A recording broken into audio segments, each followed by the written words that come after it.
Ludovic est en train de se balader au quartier. Subitement, quelqu'un sort de nulle part et tire sur lui. Et puis la personne s'enfuit comme Usain Bolt.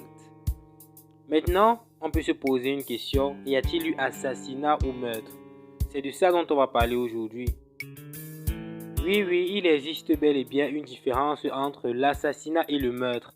Je sais que certainement vous êtes en train de vous dire c'est la même chose, mais c'est pas du tout pareil. Alors, mettez-vous dans les conditions pour prendre les notes. C'est parti pour une nouvelle vidéo sur la différence entre l'assassinat et le meurtre. Il faut savoir que le meurtre est posé par un acte de violence visant la mort d'autrui. Il peut être unique ou multiple, les coups de poignard par exemple.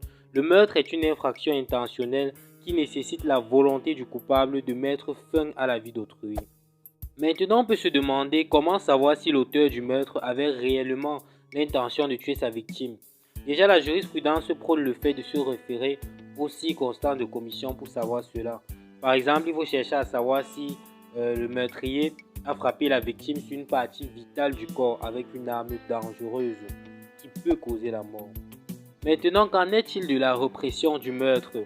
Déjà, il faut savoir que selon le code pénal camerounais, à l'article 275, est puni d'un emprisonnement à vie celui qui cause la mort d'autrui. Donc ça veut dire que celui-là qui commet le meurtre va passer toute sa vie en prison. C'est un peu ça. Maintenant, parlons de l'assassinat. Il faut savoir que la caractéristique principale de l'assassinat, c'est la préméditation. C'est la différence principale avec le meurtre. La préméditation est une volonté criminelle mûrie et réfléchie, formée à un certain temps avant l'action. Par exemple, le fait de se cacher quelque part avec une arme et attendre que la victime passe par là. L'assassinat peut se matérialiser par un empoisonnement. L'empoisonnement, c'est le fait d'attenter à la vie d'autrui par le moyen d'une substance de nature à entraîner la mort. Aussi, l'assassinat peut être en corrélation avec une autre infraction.